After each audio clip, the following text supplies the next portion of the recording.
दोस्तों, आज हम बात करेंगे ग्रहों के शुभ और अशुभ के रूपों के बारे में। वैसे तो ग्रह शुभ कैसे होगा, अशुभ कैसे होगा, ये एक लंबी कैलकुलेशन भी है। यानी ग्रहों को पूरा एग्जामिन करना पड़ेगा कि कौन सा ग्रह किस राशि में है, नक्षत्र में है, नवांश में है, अष्टक वर्ग में है या अन्य वर्ग चार्ट में क्या स्थितियां हैं। हम इन चीज़ों में जाएंगे ही नहीं। हम सिंपल सिर्फ ग्रह के कारतत्व या स्वरूप के आधार पर पहले तो डिसाइड करेंगे कि ग्रह वाकई में वहाँ पर वैसा ही रिजल्ट दे रहा है, शुभ या अशुभ। जैसे जो ग्रह का बेसिक नेचर है वही आपको बता देगा। पहले तो इतना पता चल जाएगा तो हमें ये ग्रहों के अंदर की लेयर का पता चलेगा। तो सिंपल सी है, मैं सिर्फ सिंपल एस्ट्रोलॉजी में बिलीव करता हूँ, क्योंकि जब हम पोस्टमार्टम करेंगे तो लोग ये ही कहेंगे कि इसको वहाँ देख लो, यहाँ देख लो, ये कर लो, वो कर लो। ये सब बाद में जोड़ने की बातें हैं, लेकिन इससे हम रिजल्ट नहीं ले सकते। हम इसमें सीखने के उद्देश्य से हम इन चीज़ों को एग्जामिन कर सकते हैं कि हमारी नॉलेज किस तरह से डीप जा रही है और हम चीज़ों को समझ पा रहे हैं एक ज्ञान के तत्व के रूप में। लेकिन कभी भी हम किसी की लाइफ को बदलने के लिए इन चीज़ों का प्रयोग नहीं कर सकते कि आप ये वाला चार्ट देख लो, ये वर्ग चार्ट देख लो, ये अष्टक वर्ग देख लो, ये नवांश देख लो, ये ग्रह देख लो। ये सब आम जीवन में बेकार सी बातें हो जाती हैं, लेकिन इसका महत्व सिर्फ अपने ज्ञान की प्राप्ति के लिए है। तो हमें ज्योतिष को सिर्फ सरल रूप से ही रखना है, क्योंकि आज का युग इतना परिवर्तित हो गया है कि आप सरल तरीके से भी बस उन चीज़ों को देखें। बाकी तो हाँ, पर्सनल कंसल्टेंसी में आप उसका प्रयोग करें और जितना आपके अंदर नॉलेज है, गहराई है, उसका प्रयोग करें और उसके आधार पर आप शास्त्रोक्त उपाय दीजिए या अपने पर्सनल अनुभव से जो प्राप्त उपाय हैं उनके माध्यम से लोगों का कल्याण कर सकते हैं। तो हम अपने टॉपिक को शुरू करते हैं। हमारा यही कहना है कि कोई सा भी ग्रह एक घर में बैठा है वो शुभ परिणाम भी दे सकता है, अशुभ भी दे सकता है। हमारा यही शोध रहा है, हमने यही बात को हमेशा लोगों के सामने रखा है कि एक ही ग्रह अच्छा और बुरा दोनों ही हो सकते हैं, क्योंकि सारी उम्र तो वो ग्रह कभी भी अच्छा नहीं रखता, चाहे वो कितनी भी अच्छी राशि में बैठा हो। हम अब बृहस्पति की बात कर लेते हैं कि बृहस्पति मान लो पहले घर में बैठा है। अब पहले घर में बृहस्पति तो आमतौर पर तो अच्छा ही होता है। ऐसा थोड़ी है कि 140 करोड़ की आबादी में जिसके लगन में बृहस्पति बैठा होगा सभी का अच्छा होगा। किसी का तो खराब भी होगा ना दोस्तों, खराब भी होगा, सेम राशि में भी खराब होगा।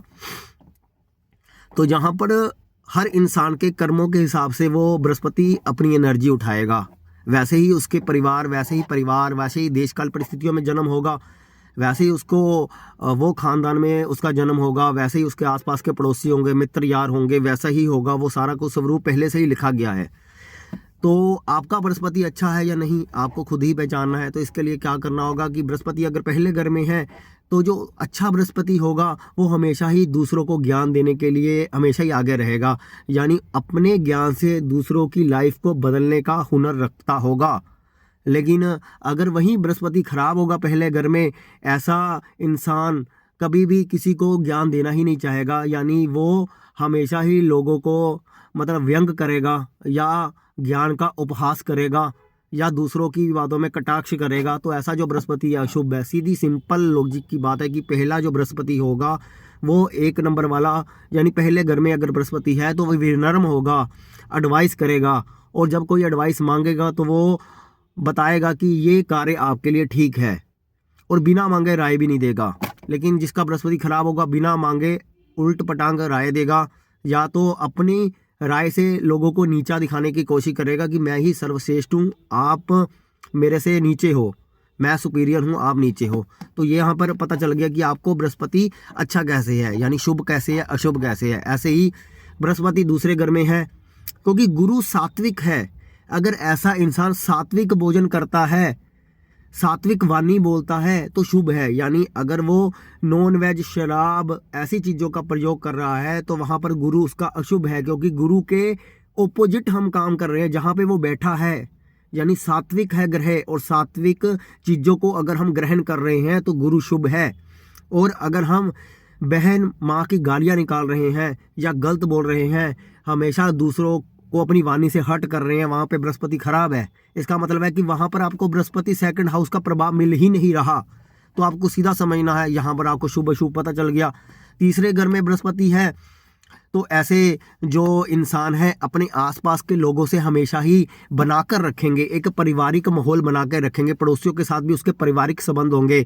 और यहाँ तक कि ऐसा इंसान को अगर आप उसकी प्रेस करोगे तो वो अपनी प्रेस नहीं करवाएगा। लेकिन जिसका बृहस्पति खराब होगा वो तो अपनी हमेशा ही वो कहेगा कि मेरी खुशामद करो, मेरे बारे में अच्छा अच्छा बोलो, वहाँ जाके भी मेरे बारे में लोगों को प्रेस करो। यानी उसको प्रशंसा इतनी सुनने की आदत हो जाएगी अपने आसपास के लोगों से। अगर वो कोई प्रशंसा नहीं करता तो उसका मन दुखेगा। कैसे भी करके उसको दुनिया में हाईलाइट होना है, कैसे भी करके अपने आप को सामने रखना है। वो बृहस्पति अशुभ की निशानी है। लेकिन आपने कुछ नहीं किया, लोग आपकी ज़बरदस्ती प्रेस कर रहे हैं, तो वहाँ पे बृहस्पति शुभ है। यानी वो आपके टैलेंट और ज्ञान को पहचान गए हैं कि ये बंदे में काबिलियत है, तो अपने आप ही प्रेस करेंगे। अब गुरु चार जिसके बैठा है, उसके घर का माहौल ही इतना मंदिर जैसा होगा। हर समय भजन चल रहे हैं, या हर समय परिवार के लोग आपस में बैठकर खाना खा रहे हैं, ज्ञान की बातें कर रहे हैं, एक दूसरे को एडवाइस दे रहे हैं। वहाँ का समझ लो चौथे घर में बृहस्पति बहुत ही शुभ है। लेकिन जिसके घर में लड़ाई झगड़ा हो रहा है, आपस में बनती नहीं है, एक साथ खाना नहीं खा रहे, या घर में क्लेश, कहीं ना कोई कुछ एक दूसरे की बात सुननी पसंद ही नहीं कर रहे घर के लोग आपस में, वहाँ पे बृहस्पति अशुभ है। यानी उस घर का बृहस्पति अशुभ है, उस बंदे को बृहस्पति अशुभ है। चाहे वो बैठा कहीं पे भी कैसा भी बैठा हो, लेकिन उसको बृहस्पति अपने जीवन का पूर्ण फल नहीं दे रहा, इसलिए उसका पारिवारिक जीवन, उसकी खुद की मैरिटल लाइफ भी खराब रहेगी। और जिसका, चाहे वो इंसान कितना भी अच्छा हो, वो बृहस्पति के असूलों के खिलाफ भी ना हो, बृहस्पति को साथ लेके चलता हो, लेकिन उसको अपने घर में ही इज्जत नहीं मिल रही, तो वहाँ पर बृहस्पति अच्छा नहीं है। और ऐसे ही बृहस्पति अगर पंचम घर में है, तो ऐसे इंसान हमेशा क्या कहता है कि लड़कीबाज हो सकता है। अगर अशुभ होगा तो ऐसा इंसान लड़कीबाज होगा, अफेयर में पड़ेगा, मतलब दूसरों की स्त्रियों पर नज़र रखेगा, ऐसा करेगा, तो वहाँ पे पंचम का बृहस्पति खराब है। लेकिन जहाँ पे बृहस्पति प्यार के बारे में सोच नहीं रहा, उसके जीवन में जो आ रहा है वैसे ही एक्सेप्ट कर रहा है, अरेंज मैरिज हो रही है तो उसने स्वीकार कर लिया, उसके बाद ही उसने अपने प्रेम को जग जाहिर किया, तो वहाँ पर बृहस्पति अच्छा है। वहाँ पे बृहस्पति शुभ है। लेकिन अशुभ वाला कहीं ना कहीं अपने प्यार को खुद ही ढूंढ के, या फिर कोई गलत तरीके से अपने प्यार को पाने की कोशिश करेगा। ऐसे में अपने बच्चों के संदर्भ में भी वो हो सकता है। अगर बच्चों का वो प्रति ज़्यादा ही जुनूनी है, सोच रहा है, अच्छा ही सोच रहा है, अपने बच्चों को बारे में बहुत ही कैसे उसका जीवन यापन अच्छा चलाना है वो सोच रहा है, तो बृहस्पति अच्छा है। जिसको अपने बच्चों की परवाह ही नहीं है, उसका बृहस्पति अशुभ है। ऐसे ही छठे घर में जो बृहस्पति है, अगर छठे घर में बृहस्पति है, तो वो अपना कोई भी शत्रु बनाना नहीं चाहेगा, सबसे हाथ जोड़ के वो पतली गली से निकल जाएगा कि मुझे किसी झंझट में पड़ना ही नहीं है, तो वहाँ पे बृहस्पति। लेकिन जो हर काम में फटे में टांग अड़ाने की आदत है, छठे में कोई ना कोई शत्रु बनाना ही है उसको, या अपनी वाणी से किसी ना किसी से लड़ाई झगड़ा कोर्ट केस डालना ही है उसको, तो वहाँ पे बृहस्पति खराब है।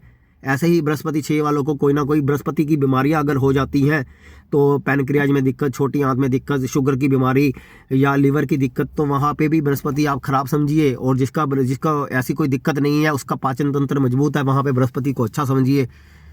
तो ये ऐसे शुभ और अशुभ परिणाम आपके सामने सिर्फ एक ही लाइन में आ जाएंगे। एक लाइन की एस्ट्रोलॉजी हम बता रहे हैं आपको, एक ही लाइन की एस्ट्रोलॉजी है, वो मैं एक्सप्लेन कर रहा हूँ, आपको लंबी लग रही होगी, लेकिन एक एक लाइन की एस्ट्रोलॉजी है शुभ और अशुभ पहचानने के लिए। सप्तम में बृहस्पति है, तो ऐसा जो इंसान है वो अपनी शादी की रिस्पेक्ट करेगा, मोरल वैल्यू की रिस्पेक्ट, अपने फेरों की 7 फेरों की रिस्पेक्ट करेगा, अपने 7 वचनों का पालन करेगा। लेकिन जिसका बृहस्पति सप्तम में खराब होगा, वो कहेगा कि मैं ज़्यादा सुपीरियर हूँ, मेरी पत्नी का मोरल डाउन करने की कोशिश करेगा, पति का मोरल डाउन करने की कोशिश करेगा। यानी वो कहेगा कि तुझे तो कोई ज्ञान ही नहीं है, मैं ही ज्ञानी हूँ। दोनों में आपस में ज्ञान की लड़ाई शुरू हो जाएगी, वहाँ पे बृहस्पति अशुभ है। अब पार्टनरशिप कर ली, तो वहाँ पे एक बंदा अपने आप को गुरु 7 वाला ये दिखाए कि मैं ही सब कुछ कर रहा हूँ, तू तो कुछ नहीं कर रहा, तू तो वेला बैठा है, वहाँ पे भी बृहस्पति खराब है। लेकिन वो ये अपने पार्टनर का सम्मान करे कि हाँ तुमने ये काम करना है, दोनों मिल बैठकर अपनी प्लानिंग करके अच्छा चला रहे हैं, तो वहाँ पे बृहस्पति शुभ है, सीधी सी बात है। अब बृहस्पति अष्टम घर में है, तो 8वां घर तो मृत्यु का होता है। लेकिन ये है कि अगर 8वें घर में बृहस्पति बैठा हुआ है, अगर वो शुभ है, तो ऐसा इंसान जो है अब सही तरीके से अपने जीवन को चलाएगा, कॉमन सेंस का भी प्रयोग करेगा, क्योंकि 8वां घर हमारे कॉमन सेंस और आत्मबोध का भी होता है। लेकिन जो उल्टी पुल्टी हरकतें करने लग जाए अपने जीवन में, वहाँ पे भी बृहस्पति खराब हो जाता है। और कोई ना कोई वो ऐसी चीज़ों को निमंत्रण दे देता है, यानी जिसके उसकी मृत्यु होने की संभावना बहुत ज़्यादा प्रबल रहे।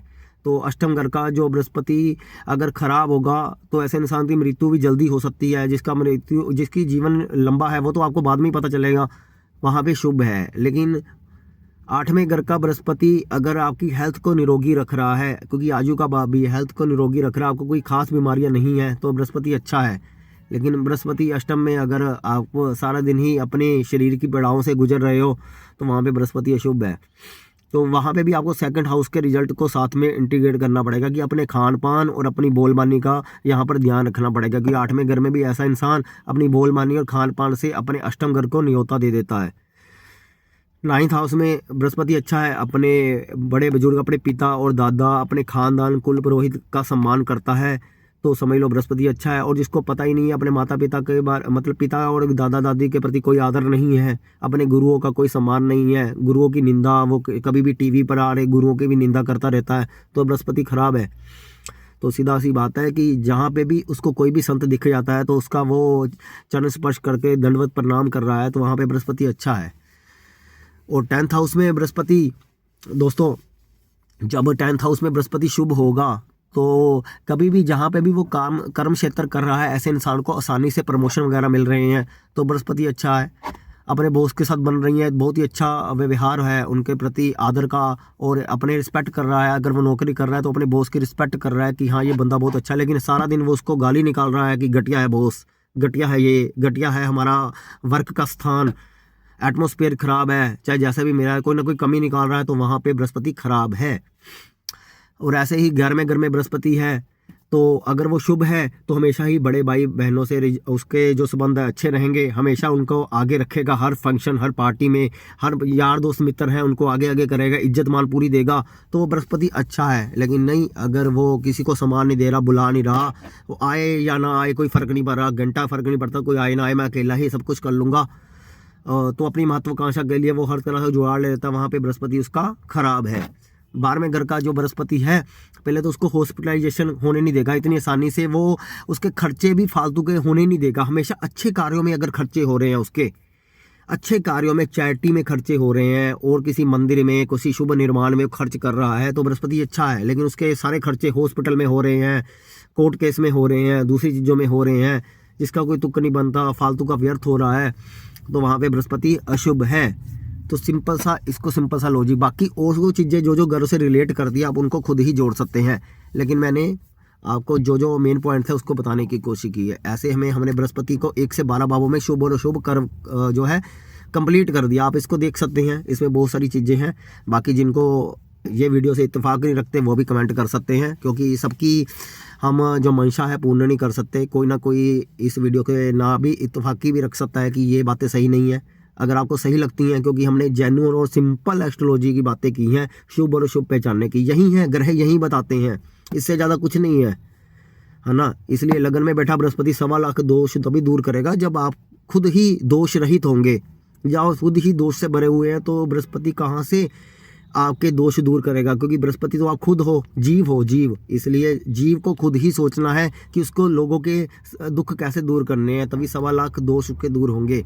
सिर्फ जो लाइन लिखी गई है उस पर मत जाइए, वो आज कल युग में ऐसी बातें जो है सच नहीं होती, उसको समझना पड़ता है। लोगों ने बस उसी को रट्टा लगा लिया है कि वो शास्त्र में ये लिखा गया है, शास्त्र में वो लिखा गया है, वही शब्द लिखा गया है, शास्त्र में बहुत सी बातें गुप्त लिखी गई हैं, उसको पहचानें। वीडियो पसंद आए तो लाइक करें और हाइप का बटन दबा के पॉइंट जरूर दें। धन्यवाद दोस्तों।